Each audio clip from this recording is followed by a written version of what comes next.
Si du coup ça vous intéresse, je vous encourage à aller voir un petit peu sur le site de Noria Formation, dans les valeurs qui sont partagées par tous ces organismes de formation qui ont tous signé le manifeste 2022, formés pour bâtir l'avenir, pardon, et qui résume voilà, tous les enjeux d'avenir autour de la question du bâtiment et de la construction. Donc on fait des formations certifiantes de niveau 3, 4 et 5, avec la formation en maçonnerie terre crue, formation en statue bois charpente, la formation tréma et la formation en coordination de rénovation énergétique. On a également un catalogue de formations courtes. Donc nos formations certifiantes longues sont vraiment destinées à former à des activités professionnelles, des métiers ciblés, alors que les formations courtes vont plus être ciblées sur des techniques particulières à l'intérieur de ces métiers.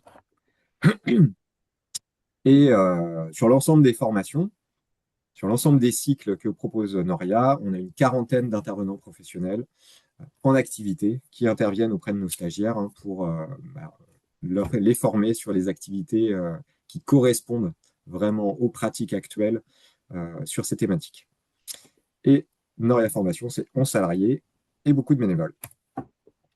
L'autre acteur de cette formation Tréma, qui a co-conçu la certification TVRB Tréma, c'est donc l'Ecrouvis, qui est une recyclerie de matériaux du Pays de Redon qui a été créée en 2019. Et les stagiaires de la formation Tréma évoluent régulièrement dans cette recyclerie, puisqu'elle est le plateau technique de mise en situation professionnelle sur certains modules. C'est une association de l'économie sociale et solidaire à but non lucratif, avec la vente de matériaux à prix solidaire, mais avec des activités connexes sur des chantiers de dépose préservante, sur de la formation professionnelle et un atelier partagé, une outil tech et d'autres activités et animations pour les bénévoles qui sont encadrés par 3 salariés.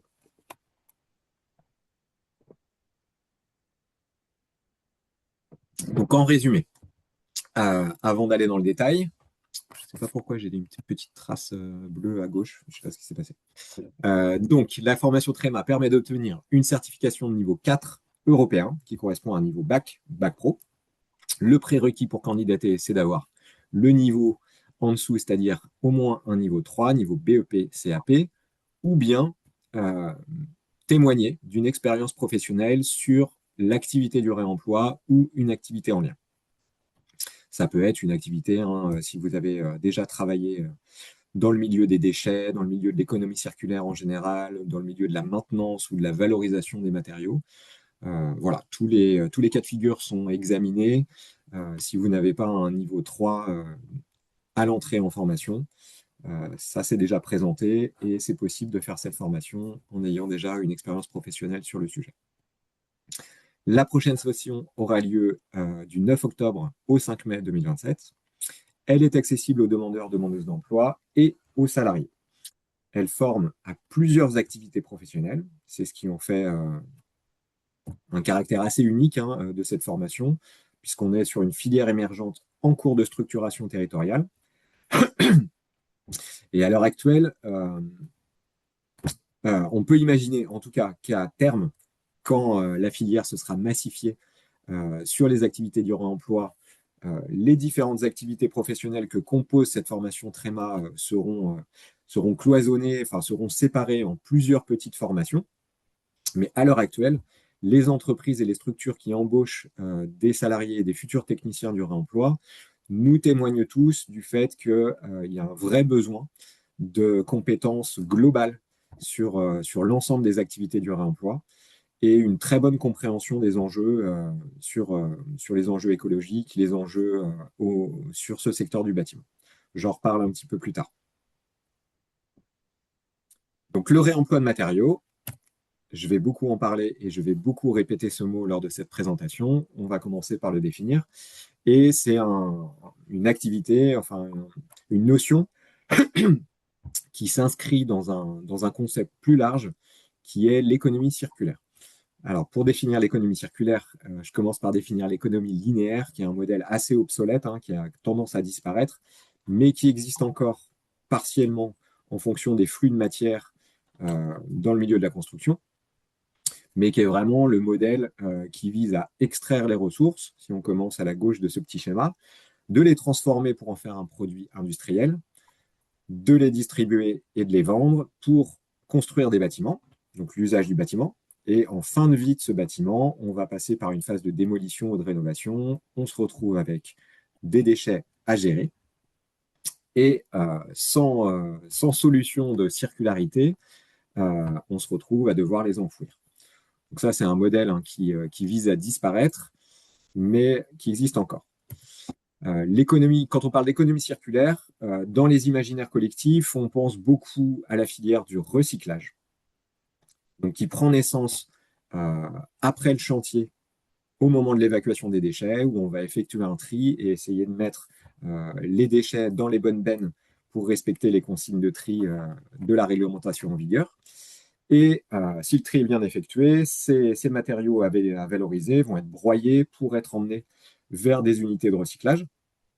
Donc l'exemple qu'on peut citer, c'est par exemple les fenêtres des bâtiments qui vont être démantelés pour séparer le bois du verre ou le PVC du verre. Chaque chose va aller dans sa filière pour être rebroyée, retravaillée, pour être refondue et refaire du verre industriel, à nouveau des carreaux ou autre chose, où le PVC va être refondu pour en faire d'autres matériaux.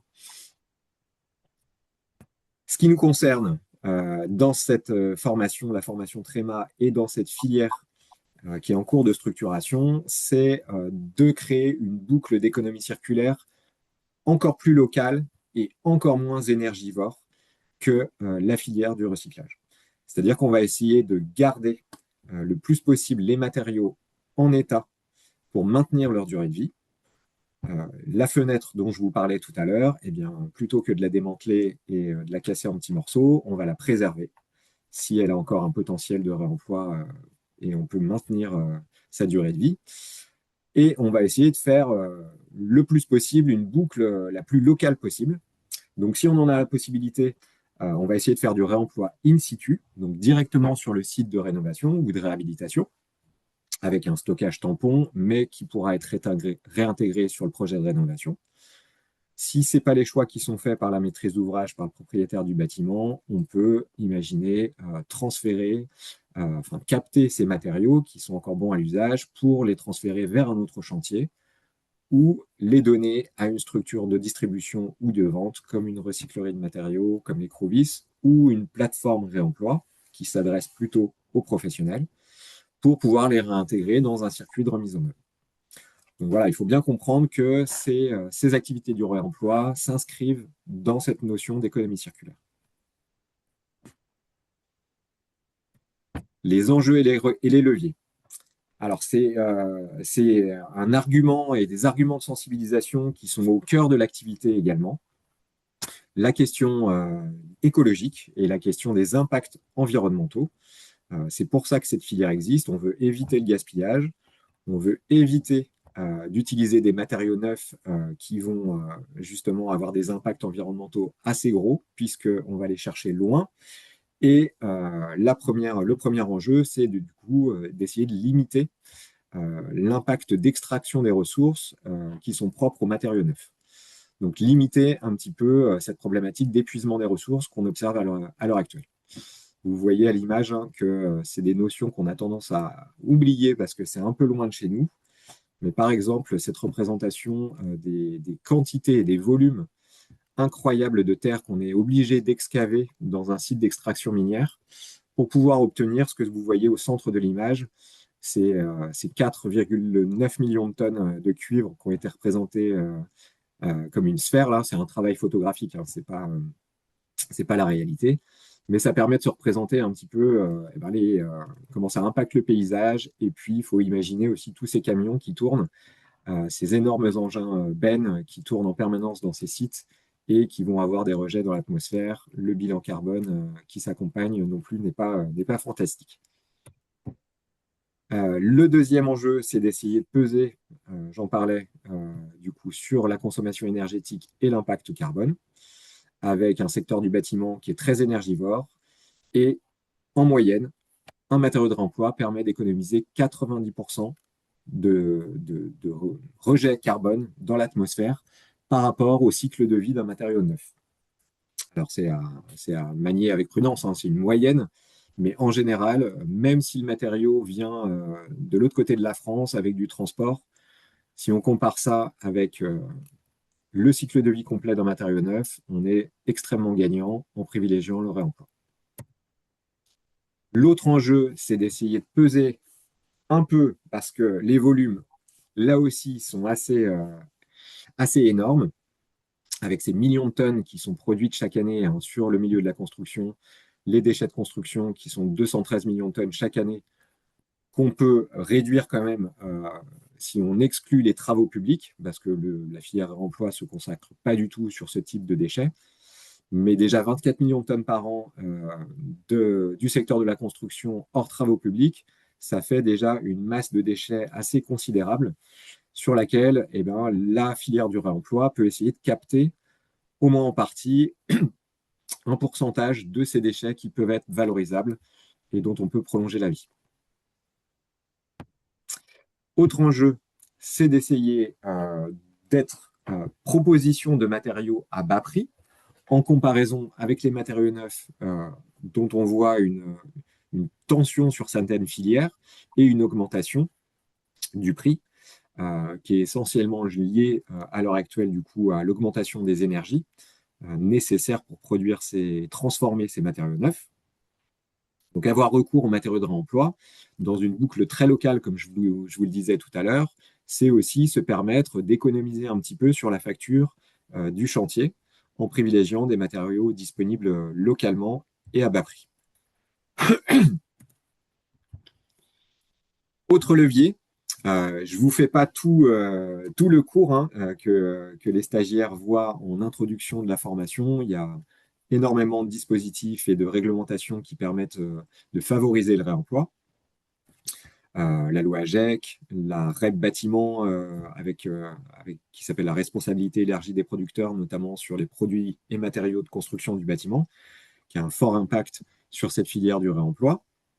S'il y a quelque chose à retenir, c'est cette hiérarchie des normes de traitement des déchets que vous voyez à droite, avec une obligation de respecter ces différentes phases de traitement des déchets si vous êtes un producteur de déchets.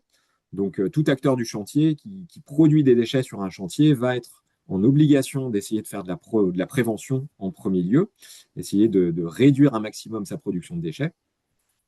Mais comme on en produit toujours, on va essayer de privilégier le réemploi en premier lieu. Si on ne peut pas faire de réemploi, on va se tourner vers le recyclage. Si on ne peut pas faire de recyclage, l'incinération. Et en dernier recours, s'il n'y a pas d'autre choix, si on a tout essayé avant, on va se tourner vers les filières d'enfouissement.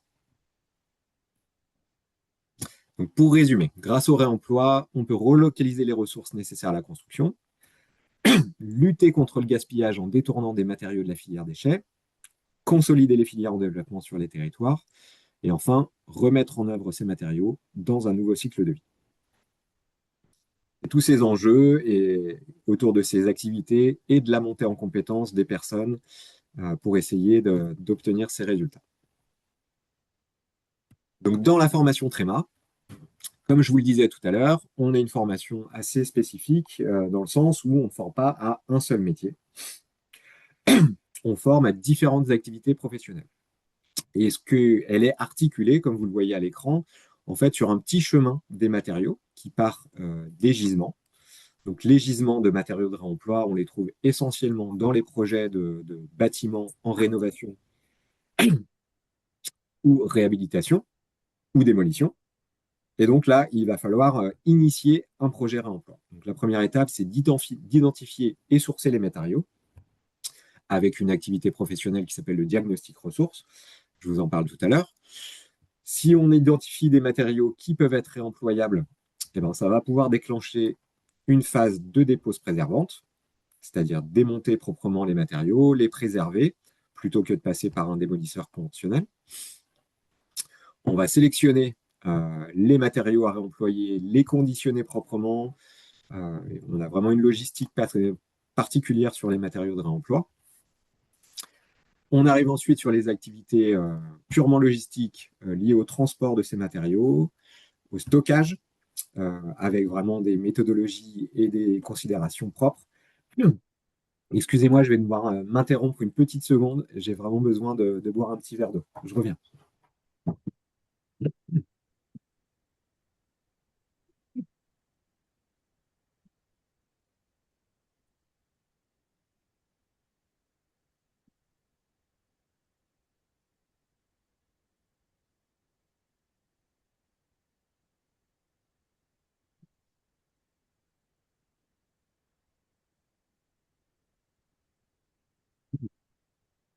Excusez-moi, je reprends. Donc, tout ce qui traite de la logistique des matériaux de réemploi, c'est vraiment spécifique. On ne peut pas traiter les matériaux de réemploi de la même manière qu'on traite des stocks avec des fournisseurs, avec des matériaux déjà conditionnés. Là, il faut vraiment s'adapter à une multitude de matériaux très, très variés. Et puis, des états, des conditions de stockage qui varient tout le temps avec cette variété que j'évoque. Donc, on apprend ça dans la formation. Une fois qu'on a récupéré ces matériaux, on va se poser des questions sur justement qu'est-ce qu'on peut faire pour valoriser ces ressources et ces matériaux. Donc, ça peut passer par des étapes de reconditionnement, remettre à neuf les matériaux, ou bien une valorisation par un détournement d'usage pour en faire autre chose. La dernière activité qui est abordée dans cette formation, c'est l'activité de mise en avant commerciale. Donc, les activités de vente qui peut se passer dans une recyclerie de matériaux, une plateforme, ou bien par l'intermédiaire de magasins éphémères de vente in situ. J'en parle un petit peu lorsque je vais vous évoquer le chantier école qui a lieu chaque année sur cette formation. Et puis, tout l'objectif, toutes ces compétences et toutes ces activités professionnelles qui sont liées aux techniciens du réemploi et qu'on apprend dans la formation vont favoriser, rendre possible la remise en œuvre de ces matériaux de réemploi. Une dernière compétence centrale que vous voyez au milieu de ce petit chemin des matériaux, c'est la compétence d'accompagnement des publics et de sensibilisation. On a encore besoin de sensibiliser, d'expliquer, de vulgariser ces pratiques auprès de plein de publics différents, que ce soit des particuliers qui achètent des matériaux en recyclerie, des artisans qui ont besoin, qui ont envie de comprendre ce que c'est et qui en ont marre de jeter des trucs à la benne et qui aimeraient bien faire un petit peu d'anti-gaspillage, des collectivités territoriales, des entreprises, bref, tout un tas d'acteurs différents qui ont encore besoin de comprendre comment ça marche et par quel bout on doit prendre les choses pour initier un projet réemploi. Donc c'est ce que je vous ai évoqué tout à l'heure. C'est pour ça que cette formation aborde tous ces sujets et fait qu'on se retrouve avec des personnes très polyvalentes, comme expliqué ici, euh, parce qu'on nous demande des personnes qui sont en capacité de travailler et d'exercer plusieurs fonctions au sein d'une même structure. Et qui doivent s'adapter à des contextes professionnels aussi très variés. Chaque chantier est différent, chaque opportunité de gisement est différent, chaque diagnostic de bâtiment est différent. Donc voilà, une agilité qui est demandée. Ça reste avant tout une formation technique avec un équilibre théorique-pratique moitié-moitié sur la formation. Donc vraiment beaucoup de mise en pratique après un apport théorique, une alternance de méthodes pédagogiques assez marquée.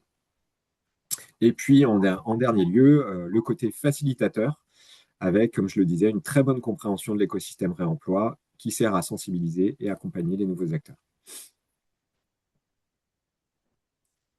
Alors, je ne vous la montre pas ici, mais si ça vous intéresse, vous pouvez aller sur le site de Noria Formation sur la page Tréma. Il y a une petite vidéo qui rend compte justement de ce que ça peut donner un chantier de dépose préservante et puis une activité en recyclerie de matériaux.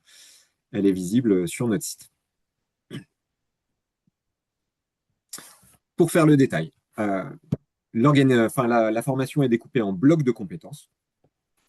Le premier bloc, c'est diagnostiquer un bâtiment pour permettre le réemploi, avec l'activité principale qui est le diagnostic ressources et le diagnostic PEMD. Donc ça, c'est vraiment le point de départ d'un projet réemploi qui peut fonctionner.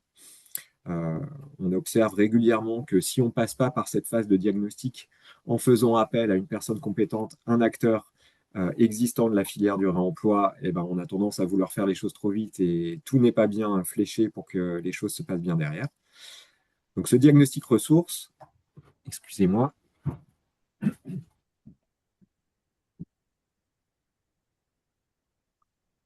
ce diagnostic ressources, c'est en gros un inventaire des matériaux d'un bâtiment. Mais du coup, on ne va pas tout inventorier, on va quand même cibler ce diagnostic sur les matériaux qui ont un vrai potentiel de réemploi. Et le but, ça va être de caractériser ces matériaux, de se dire, eh bien, cette fenêtre, est-ce qu'elle est bonne pour les réemplois? Quelles sont ses dimensions? Quel est son poids? Quelles sont les matières qui la composent?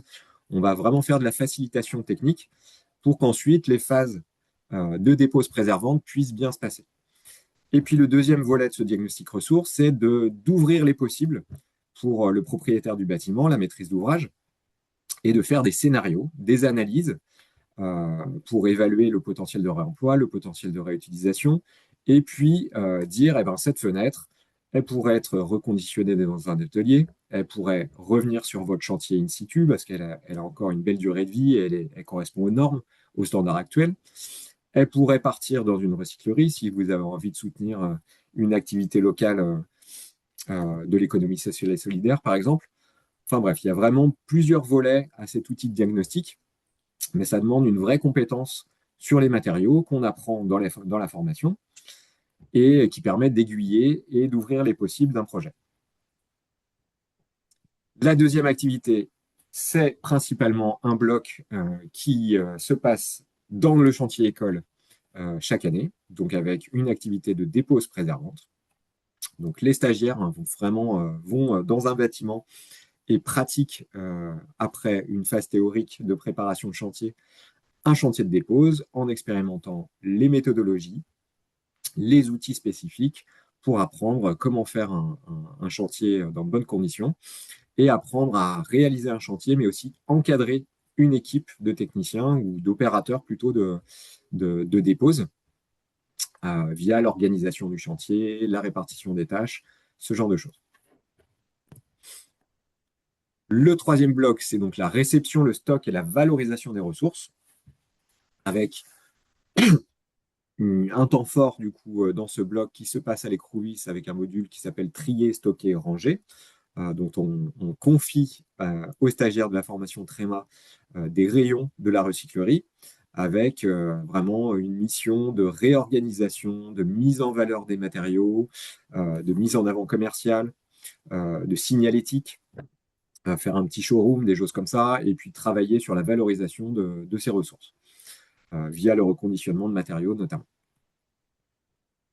Je passe vite, hein, je ne détaille pas tout, mais je vous laisse lire les éléments complémentaires qui sont à l'image. Et enfin, le quatrième bloc, qui compose deux grandes activités, ça va être la sensibilisation des publics, avec la création d'outils de sensibilisation aux matériaux de réemploi, toujours en lien dans la formation avec un vrai cas pratique en lien avec des partenaires de la filière, pour leur créer un outil de sensibilisation qui peut être un panneau d'information, qui peut être une mallette à transporter sur un salon, qui peut être un totem voilà, qui explique des choses de leur activité. Également la création d'une zone réemploi en pied de chantier, avec un vrai enjeu de sensibilisation des acteurs du chantier. Et enfin, sur la partie vente, il y a une partie qui se passe à l'écrouisse avec la mise en situation professionnelle sur des temps de vente, mais également la mise en place d'un magasin éphémère sur le chantier école. Ce chantier école, j'en ai parlé en filigrane, du coup, voilà, qui accueille les stagiaires sur trois grandes activités. En premier lieu, le diagnostic ressources, et tout se fait dans le même bâtiment, hein, ça fait vraiment fil rouge le long de la formation. Donc, en premier lieu, le diagnostic des ressources de ce bâtiment, les matériaux qui ont été ciblés par le diagnostic sont ensuite déposés sur un chantier de dépose. Et enfin, les matériaux déposés sont proposés à la vente lors d'une journée de vente in situ, donc un magasin éphémère directement en pied de chantier, avec des opérations de communication et de sensibilisation qui accompagnent cette journée de vente. Le planning de la formation, donc c'est 630 heures en centre, du 9 octobre 2026 au 5 mai 2027. Également, 2 périodes de stage en entreprise. Une première période de 3 semaines qui permet d'explorer euh, une piste choisie, parce que comme je vous l'ai présenté, il y a différents débouchés professionnels et différentes activités en conclusion, enfin en projection de cette formation. Donc, c'est important de pouvoir explorer une piste, en tout cas sur le premier stage.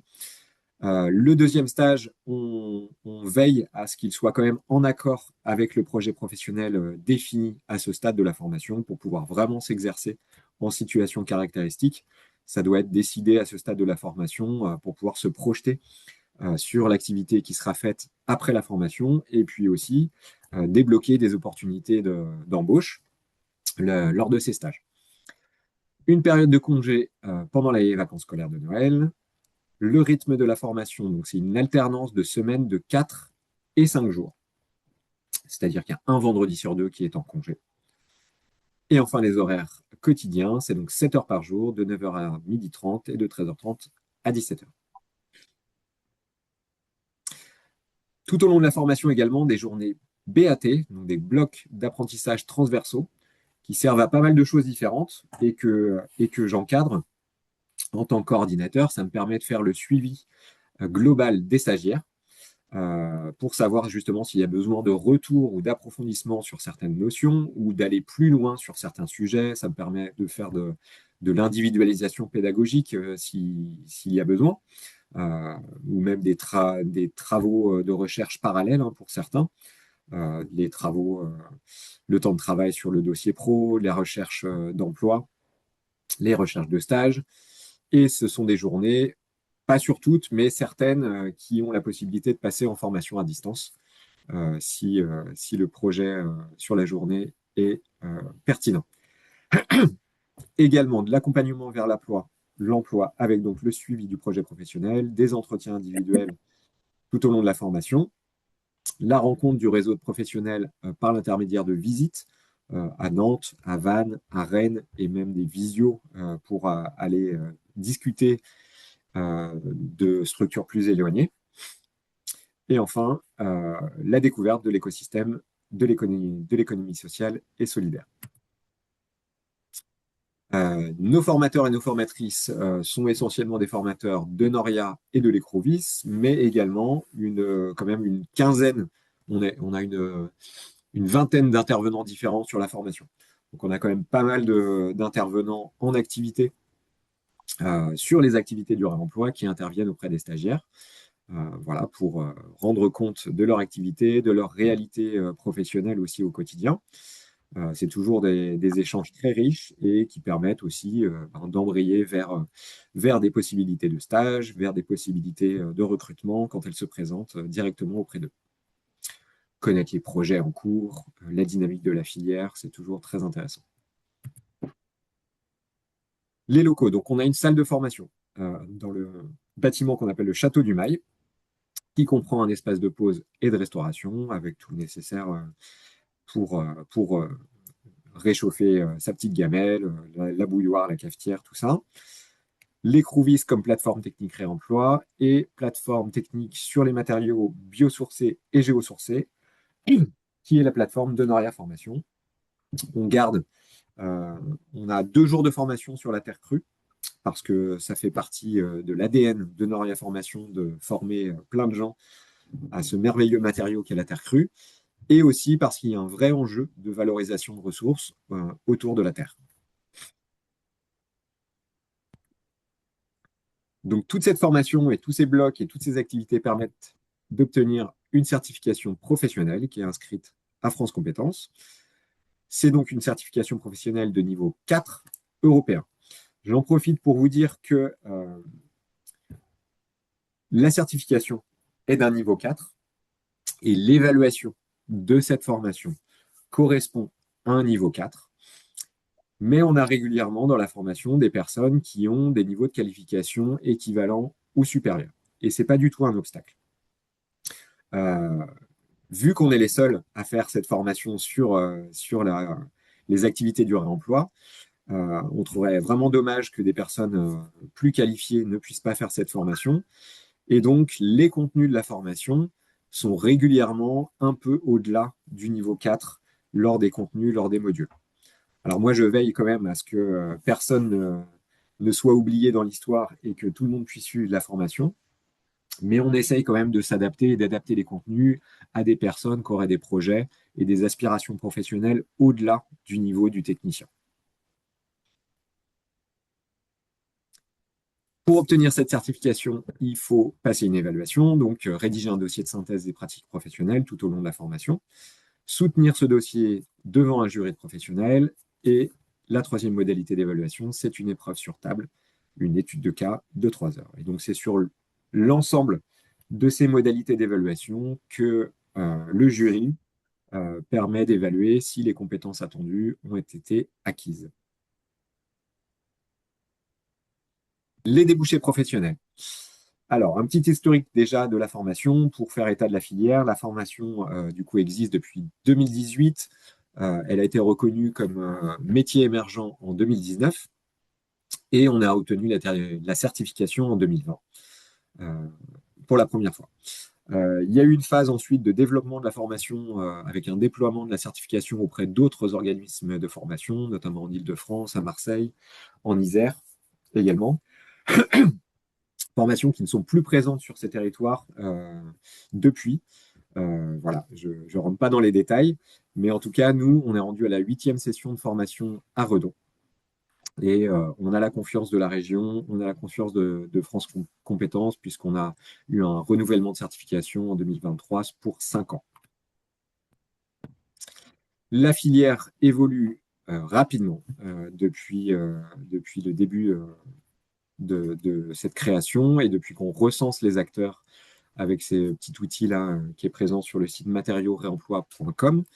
Donc vous voyez qu'en 2019, on recensait une 50aine d'acteurs. En 2025, on est rendu à plus de 630. La carte est pas très bien faite parce qu'il faut vraiment la voir comme le côté ouest 2019 et côté est 2025 parce que la région de Bretagne, on pourrait croire qu'en région Bretagne et Pays de la Loire, il n'y a pas beaucoup de monde. C'est tout le contraire. La région Bretagne est quand même très dynamique sur le sujet. Au niveau des débouchés, on peut donc observer une forte dynamique dans l'Ouest, un contexte légal qui encourage la mutation des entreprises du bâtiment, avec des acteurs de la construction qui doivent répondre aux enjeux de la transition écologique et puis à des enjeux réglementaires, notamment sur les réponses aux appels d'offres des collectivités. Il y a des vraies obligations et des clauses environnementales et sociales qui font appel au réemploi pour répondre à ces enjeux. Donc on a besoin de personnes compétentes, on a besoin de structures pour répondre à ces demandes. Beaucoup d'initiatives existantes ou en projet. Le soutien des collectivités territoriales à mettre quand même avec des gros guillemets, des grosses parenthèses, parce que, et ça je vous encourage à le faire, le niveau de maturité de la filière peut être assez hétérogène en fonction des territoires où vous comptez vous installer, où vous comptez chercher un débouché professionnel. Il faut être conscient qu'on est sur une filière encore émergente et que d'une communauté de communes à l'autre, il peut y avoir des projets réemploi portés par les collectivités et dans d'autres collectivités ou dans d'autres villes, ça peut être mis un petit peu sous le tapis. Donc ça, je vous encourage vraiment à vous renseigner sur le sujet si vous souhaitez candidater pour vraiment savoir ce que vous pouvez attendre en termes d'horizon professionnel. En tout cas, il y a encore beaucoup de chaînons manquants. Et le maillage demande à se structurer et à se massifier en termes de structure et en termes de projet. En termes des métiers ciblés, je les présente sur 3 diapositives, sachant qu'on a des niveaux de qualification et des expériences professionnelles assez diverses qui rentrent dans la formation. Donc la première diapositive, c'est vraiment sur le tronc commun. Peu importe votre qualification sur cette entrée en formation, vous pouvez prétendre au métier suivant, donc devenir diagnostiqueur ressources, voire PEMD avec une petite spécialisation derrière. Vous pouvez devenir technicien en dépose préservante, vous pouvez travailler en recyclerie, pour devenir technicien valoriste, technicien du réemploi, ou bien dans des déchetteries professionnelles ou des entreprises qui ont une activité de réemploi. Opérateur ou responsable logistique d'une plateforme réemploi. Animateur ou animatrice réemploi, si vous êtes intéressé par les axes de sensibilisation des publics. Reconditionneur de matériaux dans un atelier de reconditionnement, ou bien employé d'une plateforme numérique réemploi sur la partie logistique, sur la partie relations clients ou d'autres activités. Ça, c'est donc le tronc commun des activités si vous n'avez pas de niveau de qualification ou d'expérience particulière. Si vous avez de l'expérience dans le secteur du bâtiment, vous pouvez, sur les chantiers de dépose préservante, prétendre à devenir encadrant technique ou coordinateur de chantier de dépose. Vous pouvez être artisan ou upcycler spécialisé réemploi. Donc, upcycler, c'est vraiment valoriser les ressources pour en faire quelque chose de nouveau, détourner l'usage avec un travail artisanal qui demande des compétences qu'on n'aborde pas dans la formation en détail. Donc, c'est pour ça que le prérequis, c'est d'avoir cette expérience. Ou bien vous pouvez être technicien ou technicienne de maintenance dans une démarche circulaire pour une collectivité territoriale, agent de maintenance qui développerait une démarche circulaire du coup sur son parc immobilier ou bien chez un bailleur social par exemple qui voudrait justement éviter le gaspillage, éviter de repartir avec du neuf à chaque fois et mettre à profit justement les différents parcs, les différents bâtiments qu'il a dans son parc. Si vous avez un profil et des qualifications d'architecte ou d'ingénieur, vous pouvez prétendre à devenir référent réemploi en charge de la mise en œuvre du volet déchets, de la politique RSE ou QSHE d'une entreprise du bâtiment, animateur ou facilitateur de la filière du réemploi, travailler, et c'est le débouché principal que j'observe avec les stagiaires qui ont ce profil et qui ont déjà fait la formation, travailler dans la gestion de projet réemploi, dans un bureau d'études ou dans un cabinet d'AMO, donc assistance à maîtrise d'ouvrage, pour vraiment gérer du projet réemploi de A à Z, faire du diagnostic ressources, accompagner le projet d'un point de vue logistique et faire rencontrer des acteurs autour de tout ça. Il y a une partie aussi sourcing de matériaux pour alimenter des projets de construction qui veulent intégrer des matériaux de réemploi. Donc, il y a régulièrement des missions de sourcing de matériaux pour repérer justement où on peut trouver des gisements, où on peut trouver les matériaux ciblés par la conception, afin de les intégrer dans un projet de construction. Et enfin, vous pouvez travailler également dans une plateforme numérique, mais avec un peu l'échelon au-dessus sur la partie gestion de cette plateforme. Nos partenaires, du coup, on en a environ 70 partenaires sur la formation qui ont déjà accueilli des stagiaires dans leurs locaux pour les stages, ou bien qui ont manifesté l'intérêt de le faire, même si ce n'est pas toujours concrétisé. En tout cas, moi, je tiens en annuaire des structures qui connaissent la formation et qui sont très heureux d'en accueillir chaque année. Et vraiment, on a des retours chaque année très, très élogieux et vraiment très chouettes concernant les stages qui sont faits dans les entreprises, parce que on est une petite formation qui n'est pas encore très connue, mais justement, les entreprises qui accueillent nos stagiaires sont vraiment très heureuses d'avoir des personnes qui connaissent déjà les pratiques, qui connaissent le vocabulaire, qui comprennent l'écosystème. Et à la différence d'autres stagiaires, eh bien, tout roule 10 fois plus vite. En termes de financement, donc si vous êtes demandeur ou demandeuse d'emploi, les coûts de formation sont intégralement pris en charge grâce à notre partenariat avec la région Bretagne. Il faut être demandeur d'emploi à la date d'entrée en formation, c'est-à-dire le 9 octobre prochain. Si à cette date-là, vous êtes demandeur d'emploi, le dossier est pris en charge par notre administratrice et voilà, les coûts de formation sont pris en charge intégralement. Vous êtes pris en charge même si vous n'êtes pas suivi dans une agence France Travail de la région Bretagne, si vous n'êtes pas domicilié en Bretagne, compte tenu du coup du fait qu'on soit les seuls à dispenser cette formation, il serait pas très logique de mettre une restriction là-dessus sur les régions voisines. Ensuite, du coup, ce qu'il faut bien évaluer, c'est vos rémunérations pendant la formation. Donc, c'est des choses qu'on évoque pendant l'entretien de recrutement. Mais du coup, il n'y a pas de possibilité de rémunération si vous touchez des droits ARE, si vous êtes encore, si vous n'êtes pas encore en fin de droit. Donc, vous continuez de toucher les mêmes indemnités que vous touchez pendant la formation. Si vous transitionnez, si vous arrivez en fin de droit pendant la formation, vous avez le droit de débloquer ce qu'on appelle une rémunération de fin de formation, la R2F, voilà, mais qui plafonne aussi à une certaine somme. C'est des choses à calculer et à évoquer lors de l'entretien. Si vous êtes bénéficiaire du RSA, vous pouvez faire une demande de rémunération auprès de la région Bretagne. Même chose, c'est quelque chose qui se fait automatiquement avec la prise en charge de votre dossier par Norea Formation. Une rémunération qui n'est pas non plus incroyablement haute, qui plafonne en fonction des situations. Il peut y avoir une petite fourchette, mais qui plafonne à 650 € maximum. Si vous êtes salarié, donc il y avait une première option qui était de faire appel au dispositif Transition Pro, mais qui n'est plus d'actualité parce qu'on n'a plus le temps, la procédure est lente et la constitution du dossier et l'examen du dossier doit être fait dans certains délais. Donc pour cette année, il n'est plus possible de faire appel à ce dispositif, mais vous pouvez quand même partiellement financer la formation grâce à votre compte CPF. Et si vous êtes salarié, il faut surtout solliciter votre employeur pour financer la formation, qui va faire appel à son opérateur de compétences, qui a des fonds débloqués pour financer ce type de formation. Voilà, je termine la présentation de cette formation.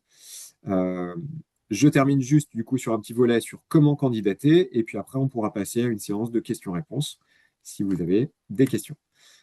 Donc, petit résumé, si vous voulez candidater à cette formation, donc encore une fois, justifié d'un niveau 3, BEP-CAP, ou bien d'une expérience professionnelle dans une activité en lien, c'est nécessaire de s'intéresser aux questions du bâtiment durable, d'aimer travailler avec ses mains, d'avoir le goût du travail en équipe. On privilégie beaucoup le travail en équipe dans la formation et c'est quelque chose qui prépare aussi aux activités futures. Être apte au travail physique, hors aménagement spécifique pour personnes en situation de handicap. C'est des choses qui sont également étudiées si vous êtes en situation de handicap ou même si vous n'avez pas la reconnaissance de travailler handicapé, si vous avez besoin d'aménagement spécifique en fonction de votre situation, on fait un entretien sur le sujet pour voir ce qu'il est possible d'aménager pour vous. Une attitude à la communication qui est très importante pour la vie du groupe, pour que la formation se passe bien et qu'il y ait de la communication avec le reste des stagiaires. Et être un minimum à l'aise avec les outils numériques. On utilise quand même l'ordinateur assez régulièrement lors de cette formation, sur un usage assez basique, mais on y a recours quand même assez régulièrement et c'est quand même un nécessaire pour notamment rédiger son dossier professionnel. Donc, voilà, pour candidater, la première phase, c'est aujourd'hui, la réunion d'information collective. La deuxième phase, si ça vous intéresse, du coup, eh bien, il faut m'envoyer un CV et une lettre de motivation décrivant votre projet professionnel. Ça s'appelle dossier de candidature, mais c'est vraiment ça, c'est rien de plus compliqué. Il faut juste un CV et une lettre de motivation. Je vais vous l'exposer après. Les délais sont assez courts. On arrive à la fin de notre phase de recrutement d'été. Donc voilà, je vous en parle juste après. Pour pouvoir vous convoquer un entretien individuel de recrutement, qui est un entretien d'une quarantaine de minutes où on évoque vraiment votre projet professionnel, vos motivations pour rentrer dans la formation, et puis on évoque avec vous justement les freins éventuels qui pourraient se présenter sur votre rémunération, sur la mobilité, sur votre organisation personnelle, pour vraiment faire en sorte que la formation se passe bien pour tout le monde. Comme je vous le disais, les délais sont assez courts sur cette phase de recrutement. On arrive vraiment à la fin. Merci de m'envoyer votre CV et votre lettre de motive avant la fin de semaine, avant vendredi, que je puisse l'examiner et organiser avec vous un entretien individuel qui aura lieu lundi prochain. J'ai bien conscience que les délais sont courts, mais on arrive sur la fin. Donc voilà. Si vous souhaitez candidater, donc, vous pouvez m'envoyer ces documents à l'adresse affichée à l'écran, trema@noria-formation.org. Si vous avez besoin de questions, si vous êtes dans une situation particulière euh, pour laquelle ma présentation n'aurait pas apporté de réponse ou même la séance de questions-réponses juste après, vous pouvez m'appeler au numéro affiché à l'écran.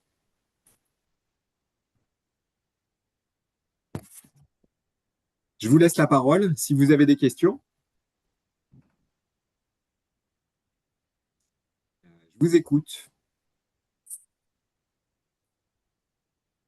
Oui, bonjour, Olivier Bélier à l'appareil.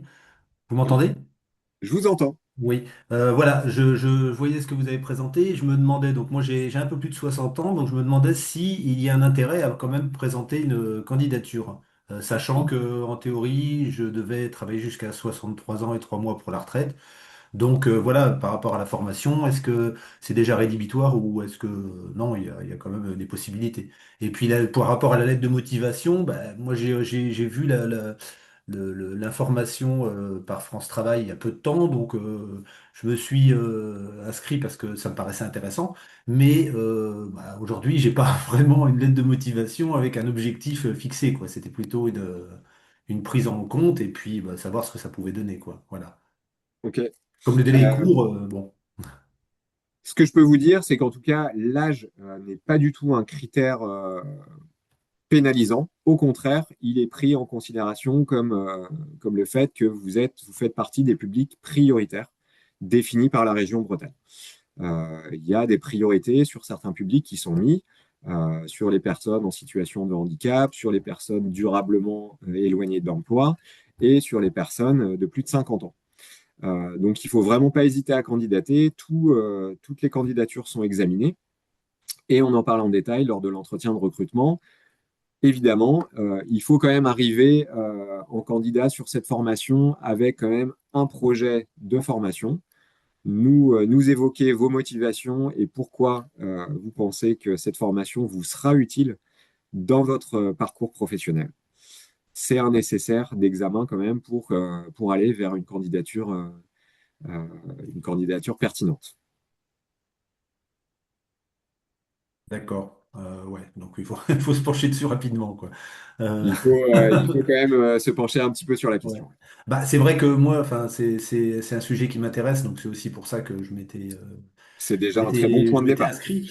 C'est vraiment quelque chose qui est important. Surtout que moi, j'ai pas mal travaillé, surtout dans l'industrie automobile, qui est plutôt polluante et tout ça. Donc bon, voilà, ça fait partie du parcours professionnel. Mais aujourd'hui, je me disais, pour une fin de carrière, l'intérêt, c'était plutôt de partir dans un domaine où on apprend des choses et puis avec une philosophie un peu différente.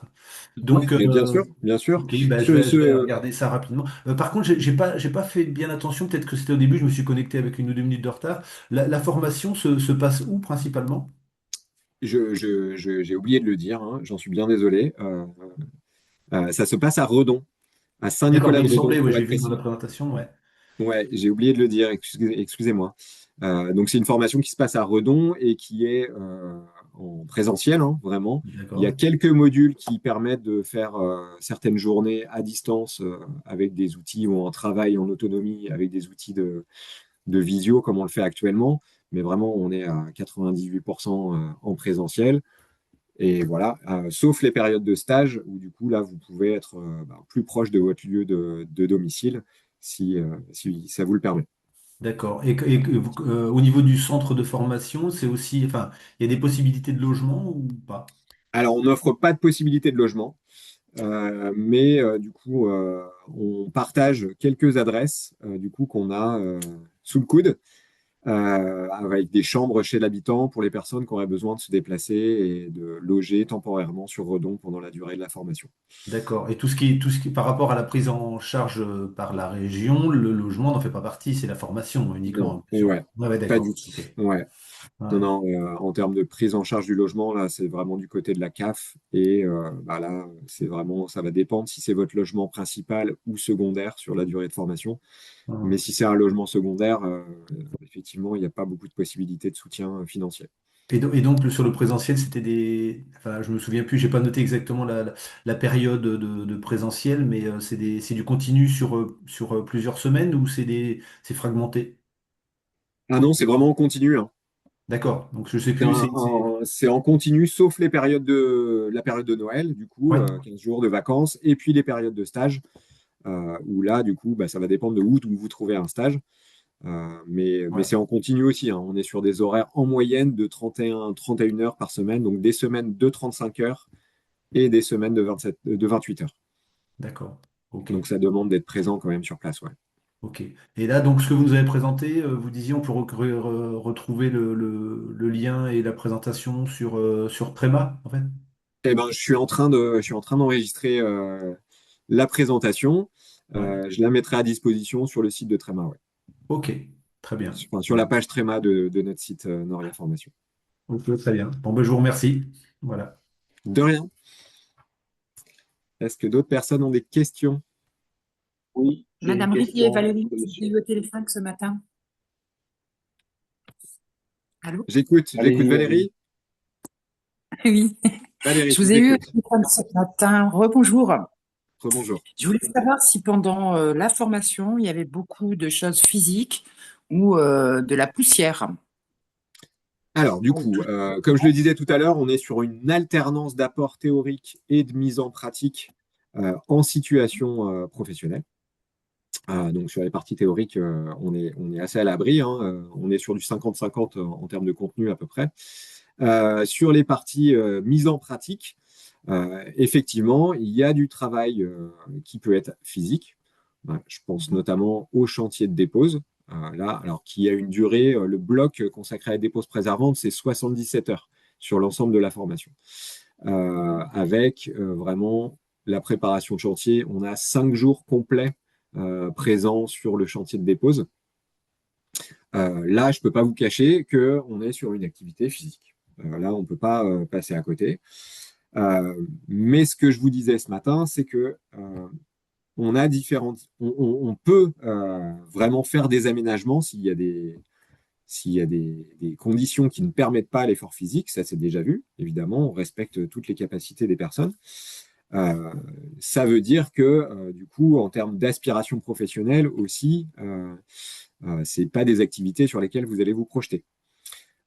Donc, il faudra mettre l'accent sur d'autres débouchés et d'autres modules de la formation.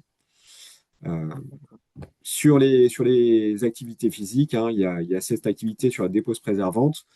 L'activité en recyclerie a aussi un impact physique où il faut quand même faire attention. Alors, on a des temps de préparation et de la formation sur les gestes et postures pour travailler dans de bonnes conditions, avec les bons outils et se préserver un maximum. Mhm, Mais il faut quand même porter des trucs. Quand mhm. on a des fenêtres et des portes qui arrivent en recyclerie, quand on a des matériaux à gérer et à stocker, eh bien, on a quand même des choses qui peuvent être un peu lourdes à porter. Il y a quand même de l'activité physique, effectivement. Ouais. Ok.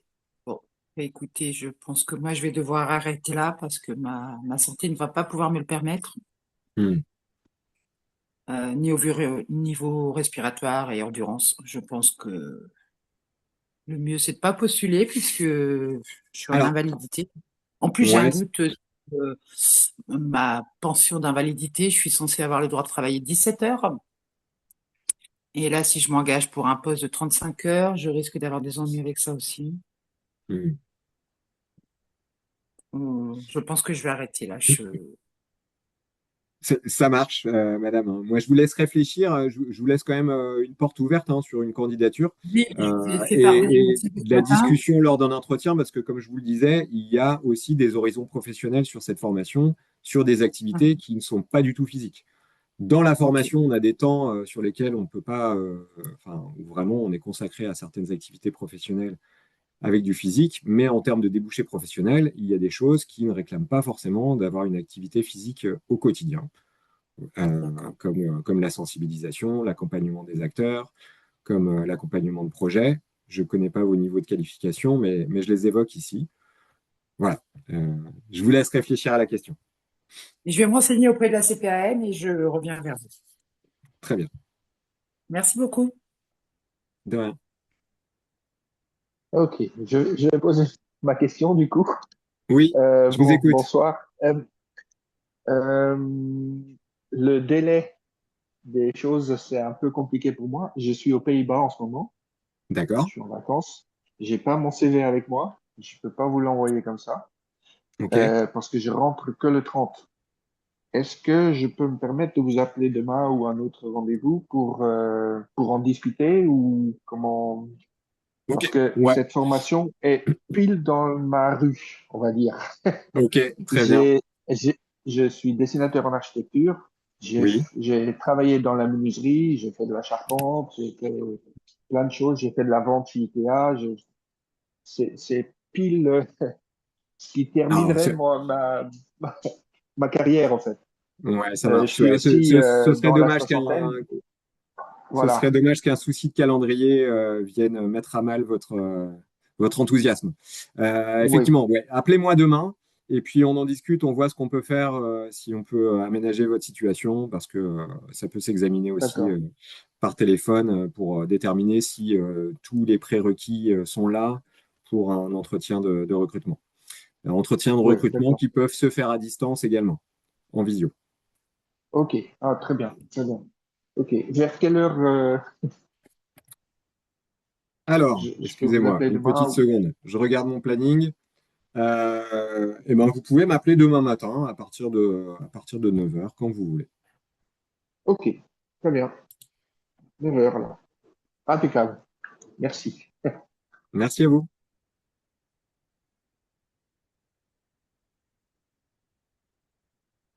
Y a-t-il d'autres questions? Bonjour. Bonjour. Euh, Moi, je voulais savoir, s'il vous plaît, je suis Madame Marty Perales, les moments de stage ont lieu quand? Alors, sur le calendrier, je ne l'ai pas dit précisément, je vais vous dire ça tout de suite. Il y a une première période de stage. La première période de stage est en janvier, du coup la période de 3 semaines, du 11 au 29 janvier. D'accord. Et la seconde période de stage, donc qui dure 4 semaines, se passe sur le mois de mars, du 1er au 26 Demain. mars. Ok, d'accord. Ah, merci. De rien. D'accord. Et bah, j'en profite pour continuer vite fait. Je Moi, vous écoute. j'ai comment dire, aucune expérience au niveau de l'architecture, etc.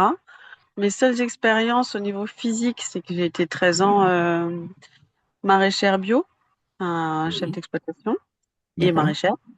Ouais, Et avant, j'ai travaillé pour un SMICTOM pour mettre en ouais, place le tri sélectif. Mais c'est bientôt. Après, je me suis intéressée depuis très longtemps aux déchets, au livre blanc sur les déchets, etc. Je les ai lus. Ça m'intéresse beaucoup.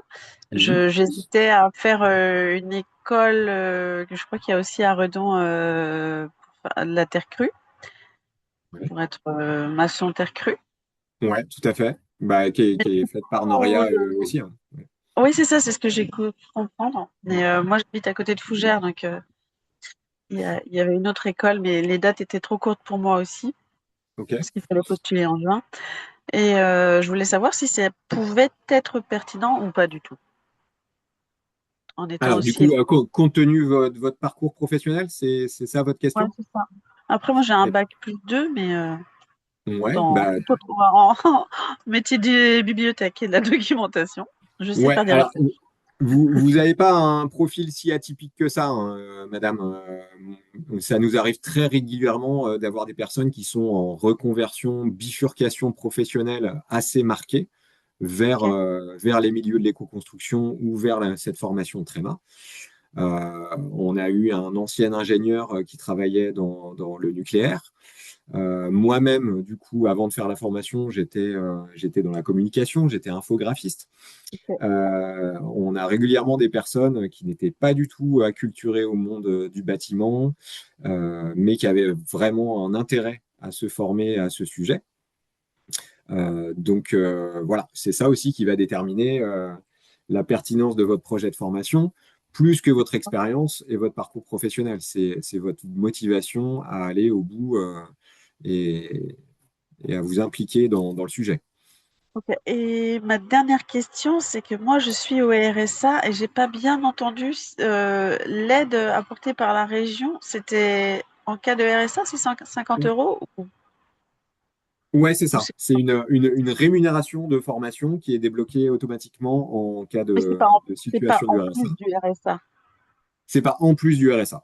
C'est à la place C'est du RSA. c'est uniquement C'est-à-dire que c'est moins cumulable cher. avec le RSA. C'est uniquement cumulable avec le RSA si on est en situation de handicap. Mais sinon, ça remplace le Ah RSA. oui, donc, moi j'ai plus de RSA que 650 euros et donc j'en aurai moins. Et il faudrait que je me déplace de Fougères jusqu'à Redon. Et pour le coup, il n'y a pas non plus de prime au kilomètre, on est d'accord? Alors si, du coup, il peut y avoir des aides à la mobilité. Si vous êtes bénéficiaire du Ah, RSA, il y a peut-être... il faut un petit peu batailler quand même, je vous le cache pas, ouais, pour obtenir ces aides.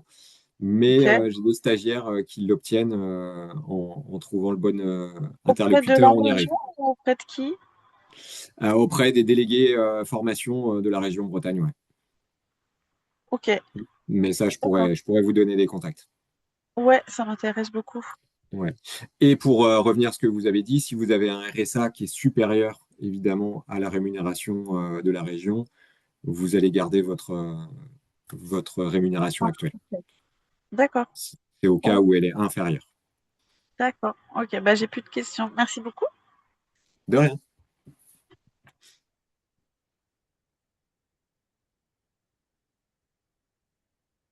D'autres questions? J'ai l'impression que c'est terminé. Eh bien, merci d'avoir participé à cette réunion. Euh, J'espère avoir de vos nouvelles très bientôt. Si vous souhaitez candidater, je vous souhaite une bonne soirée. Merci. À demain.